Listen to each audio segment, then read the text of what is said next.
Salut à toi, c'est Ozadziwa et on se retrouve aujourd'hui pour découvrir ensemble un dinosaure qui m'a été demandé par l'un d'entre vous. C'est parti!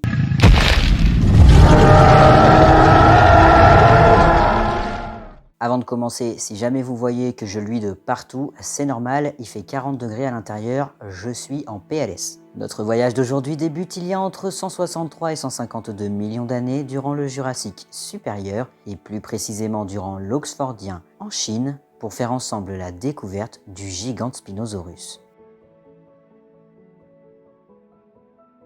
Notre cher ami dont le nom signifie lézard aux épines géantes en référence à ses épines, a été découvert dans la province du Sichuan en 1985, puis nommé et décrit en 1992 par celui qui l'a découvert, Hui Ouyang.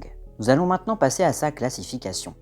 Le gigante Spinosaurus faisait partie de l'ordre des ornithichiens, du sous-ordre des thyréophores, de l'infraordre Stegosauria, de la famille Huayangosauриdae, et le genre gigante Spinosaurus ne compte qu'une seule espèce, Sichuanensis.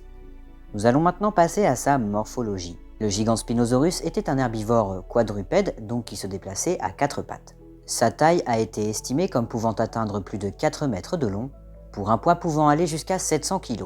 Au final, c'est un stégosaurien aux dimensions plutôt moyennes. Ce stégosaurien a des plaques osseuses bien plus petites que celles de ses cousins, et sa tête est un petit peu plus imposante. Ses plaques triangulaires et petites parcouraient son cou et son dos. Une autre de ses particularités sont ses vertèbres, car entre certaines vertèbres sacrées, il y avait de grandes ouvertures. Mais ce qui fait de lui un genre à part entière, ce sont les immenses épines au-dessus de ses épaules. Celles-là, je pense pas que vous ayez pu les louper. Elles sont très grandes et en forme de virgule, et on va pas se mentir, elles sont vraiment immenses proportionnellement à sa taille. Selon les paléontologues, elles n'auraient pas pu lui permettre de se défendre. Étant disproportionnées, donc vraiment gigantesques pour un animal aussi petit entre guillemets, en fait elle lui aurait plutôt été utile pour la parade nuptiale par exemple. Nous allons maintenant passer aux études faites sur le gigante Spinosaurus. En 2008, Li Daxing et ses collègues ont observé et décrit des empreintes de peau du gigante Spinosaurus. Ces derniers sont supposés être des empreintes de bras, de coudes et d'une hanche du dinosaure, montrant très distinctement qu'il était écailleux. Une autre étude a été publiée en 2018 cette fois-ci, dans laquelle les chercheurs ont analysé une anomalie osseuse au niveau du fémur gauche du spécimen qui a été découvert.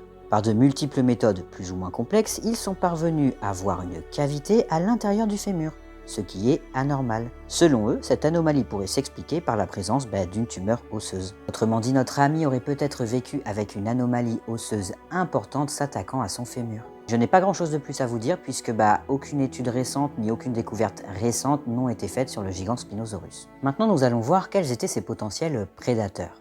Déjà il faut bien comprendre qu'aucune trace de morsure d'un prédateur n'a été découverte sur les fossiles du gigante Spinosaurus. Donc vous comprendrez qu'il est difficile de savoir avec exactitude quels étaient ses prédateurs. Néanmoins, l'un d'entre eux peut nous venir en tête, le Yangchuanosaurus. C'était un grand théropode d'environ 8 mètres de long et il faisait partie des grands prédateurs occupant l'écosystème du Sichuan à la période du gigante Spinosaurus, ce qui en fait un candidat très intéressant. Il y avait bien évidemment d'autres prédateurs, mais certains d'entre eux étaient vraiment petits, donc difficile d'imaginer qu'ils s'attaquaient au gigante Spinosaurus. Et nous arrivons déjà dans la dernière partie de cette vidéo, la conclusion. Vous l'aurez compris, comme pour beaucoup de dinosaures dont nous parlons sur cette chaîne, il y a énormément de zones d'ombre autour du gigante Spinosaurus. Néanmoins, son physique vraiment peu commun, et notamment ses deux grandes épines en forme de virgule, le rendent assez exceptionnel.